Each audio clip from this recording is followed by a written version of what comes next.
We're very close now. The Dogman has not completely finished his change, but we found tracks here. I'm going to show you. It's rare to get these. This is an exclusive YouTube first here, brought to you by us. Should be worth 1 million views. We've caught him right in the middle of his change. Clearly starting to change into his canine form right there, bursting right out of his boots. Only on the left one, eh? Right there, eh? So we know it's going to take some time because the right foot hasn't started to change yet. We'll be very clear here. Make sure we show you. There are actual toe prints here in the end with nail marks and everything, eh? Look at that.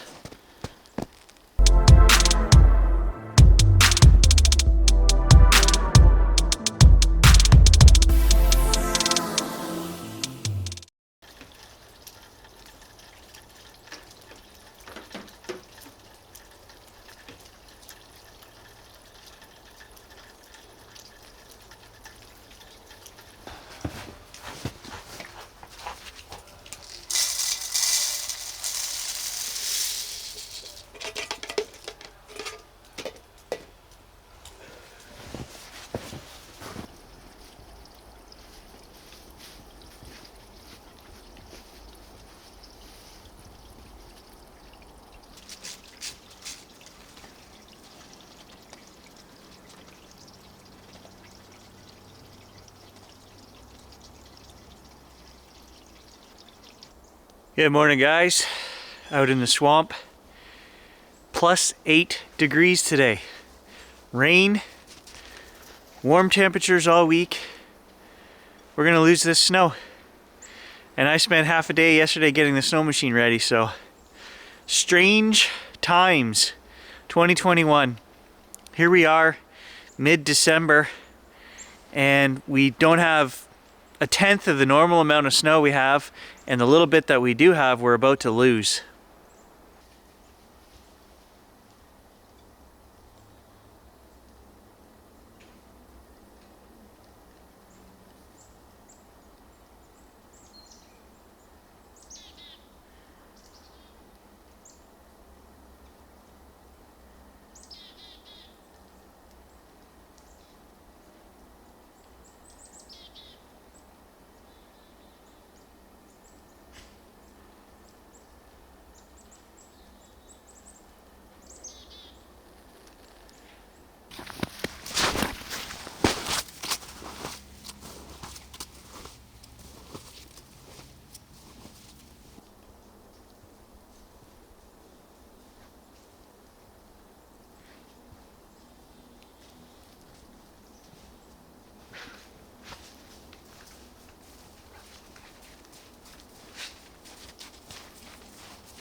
Kind of foggy and misty. Adds a surreal quality to the forest. Like you're in some kind of fairy tale grim setting.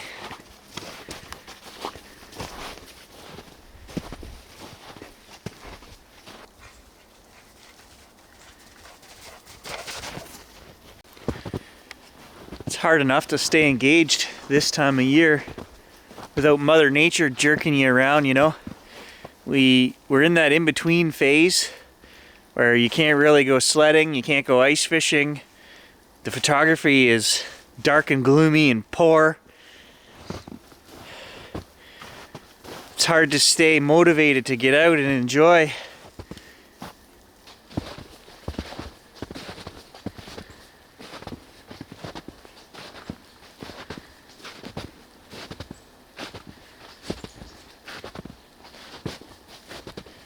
It's actually getting so wet here.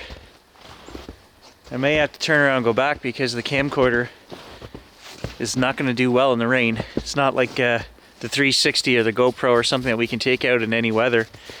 And it's actually got quite a bit of water on top of the camera. For now, we'll keep going. I wanted to talk to you guys about cameras. Is one of the things I wanted to talk about.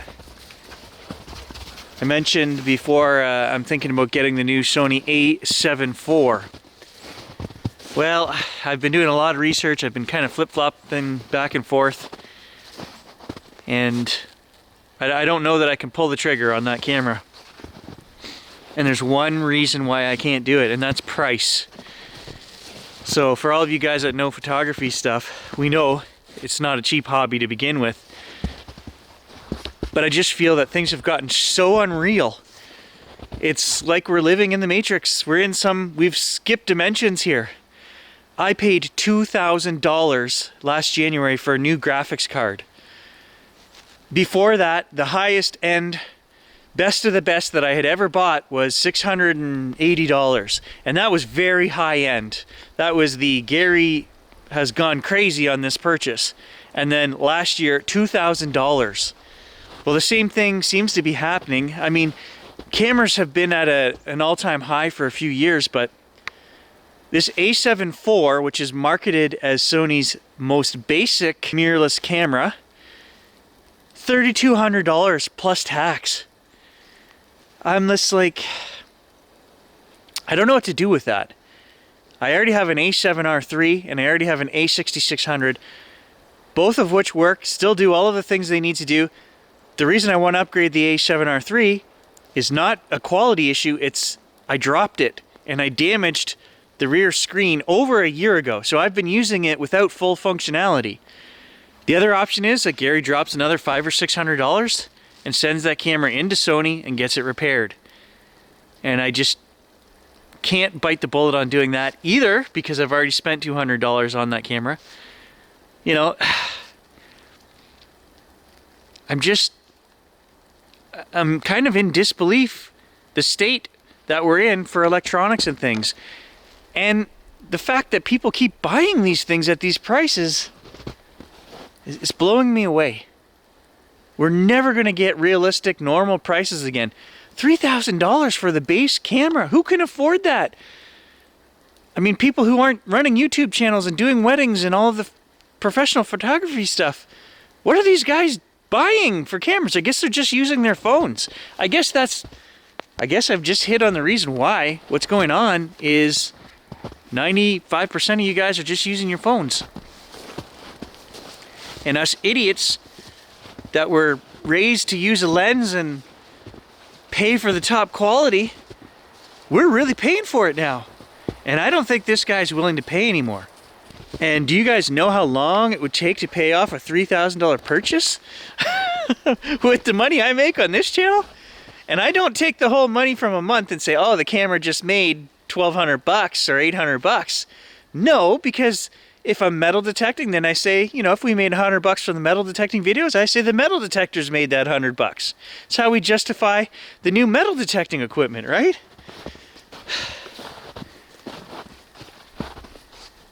I'm really struggling with the just enjoy what you have, be happy with what you have. I'm totally hypnotized by marketing and the whole schism of new every year, right?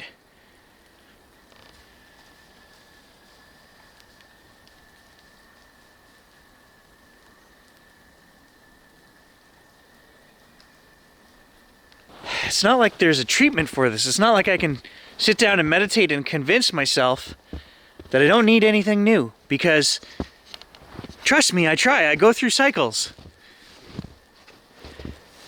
You see, I keep switching this camcorder back and forth. I can only last about a minute before I've got to switch hands because it's heavy. The quality is fantastic. I love this, but I wish this was in a different form, like a small a6600 body with a lens. And you guys saw how that turned out for me. We bought the a6600 thinking it's tiny. We're gonna use a little 24mm lens on there, which we bought, a $100 video lens.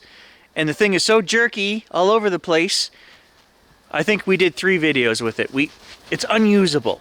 The stabilization on this is great. It's not as wide as I want, and it's heavy. It's really heavy to carry around. It's great for the tripod work if we want to film any bush stuff, you know, dripping water off the leaves.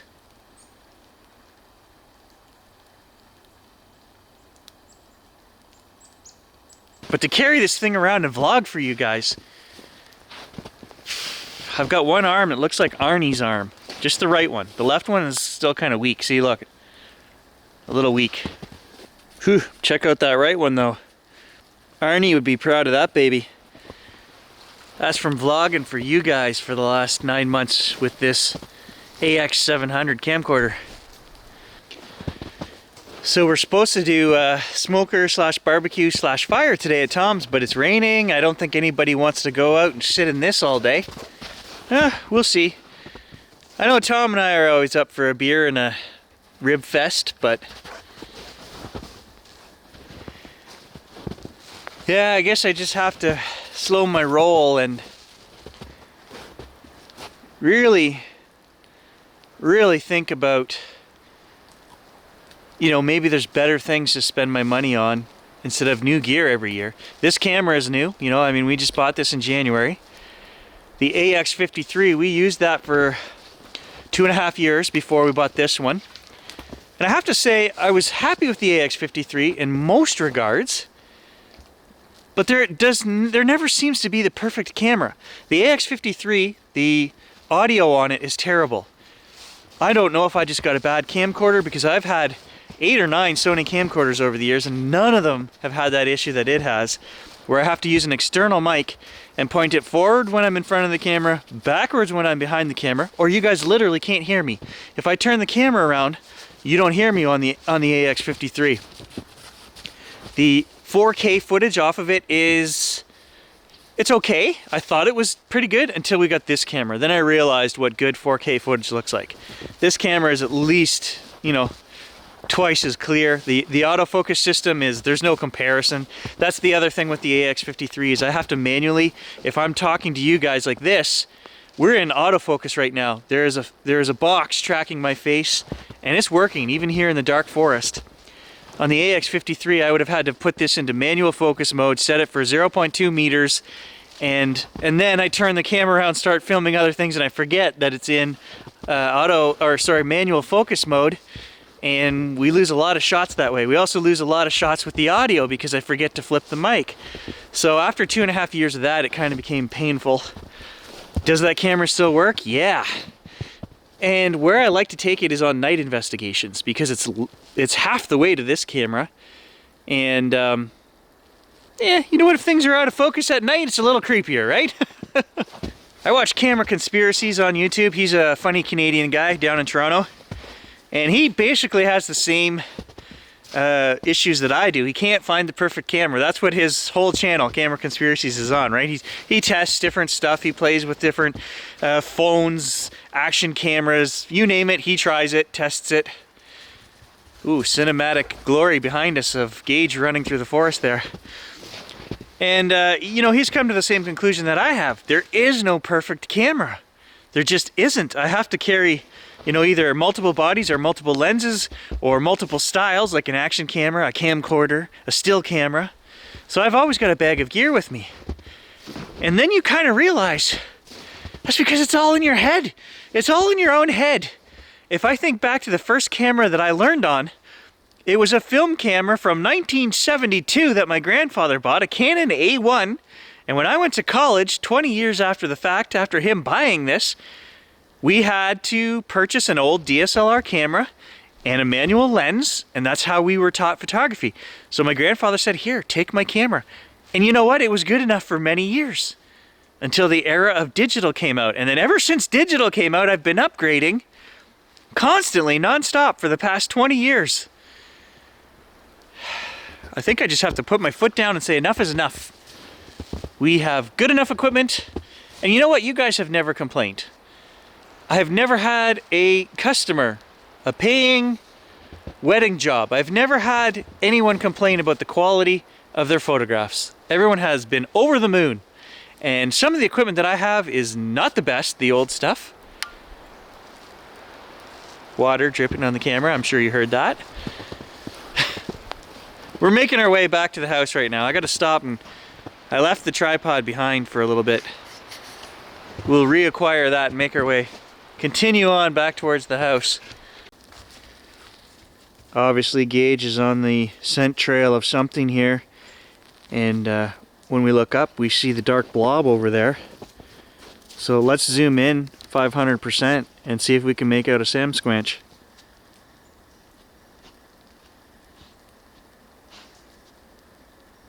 Look at that, I see eyes right there, guys.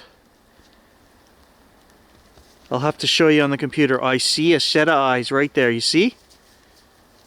Look at those eyes.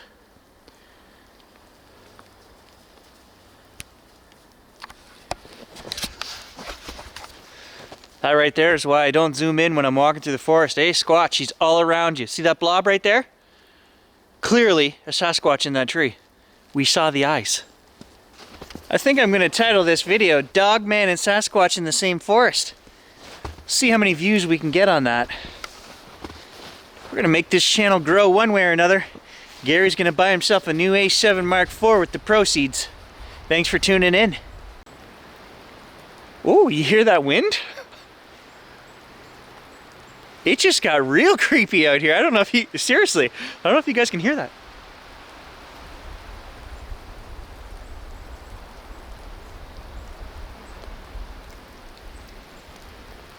The wind has picked up. I guess I didn't know. Ooh, warm blast of wind in my face. That is odd, it's warm. Coming out of the east. I seriously didn't know what I was getting into when I started this Bigfoot series. You know, I obviously have an interest and a true belief that this thing could exist. I had my own experience, an audio experience, whether it was an actual cryptid or something else, I don't know, but it haunted me for many years. That is all true. We have done our best to scientifically use all the gear, you know, modern technology that we can. We've tried to use science, we've tried to remain logical and present that to people. People don't want to hear that. People don't want to hear logical reasoning. I have some of you guys telling me that we've filmed a Bigfoot on this channel. I'm simply stating the fact that 100% I believe we have never filmed a Bigfoot. And if you think we did, you're Cracker Jacks. Show me the footage and don't show me a zoomed in. I don't want anything zoomed in. And I get this all the time. Guys are sending me clips from my own videos all the time, zoomed in 100, 200, 500%. No, I don't want to see that. I want to see normal 35mm film, digital, 4K. You know, me filming Gage and there's a Sasquatch in the background. If you can show me that on my own footage without having to zoom in, I will eat my words. I will eat my socks. And trust me, they're in some pretty nasty boots right now. And I will. We'll do a video on it. Gary will eat his socks. You just show me. You show me the Bigfoot that I filmed. There is something else we've filmed. I'm sure we have filmed paranormal stuff on this channel. We have. I know we have. I've got the voices. I've presented it to you guys. Weird flashing lights. I've presented it to you guys. I think my interest is turning more to that. Now, I mentioned Trickster the other night in the video. And I actually had a couple of you guys say, who and or what is the Trickster? Well, we're going to do a video on it, okay? It comes from Native Legend. And basically, yeah, it's scary. I'm almost back at the house. There is salvation right there. We're going to save the video camera from getting flooded. Thanks for tuning in, guys. I know I'm a bit all over the place in this video, but I don't apologize. We got out, we made a video, we had a good talk. These are the things that are on my mind, right? When I bring you guys with me. I'm really caught up in the photography hunt right now and the new gear quest, which I'm trying to quelch. So if you have some advice for Gary, if you have some advice on what Gary should buy, comment below. No, don't do that. We're gonna settle with what we have. We've already decided. We've already agreed that that is the best course of action. Unless you know of any really good sales on right now. Hey, I just made it out of the bush. Come over to Tom's. I guess we're doing this. This smoker is smoking.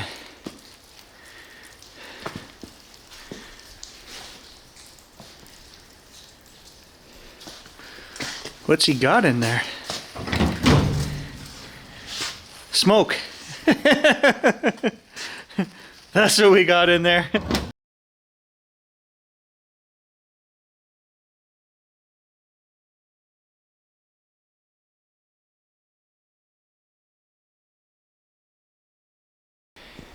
And finally, I ask all my faithful viewers, you know who the 300 of you guys are, maybe 500. Watch, rewatch, and then rewatch this video again because I want the Dogman Sasquatch to shoot up the YouTube ranks. Let's do this. Thanks for tuning in. Catch you in the next adventure.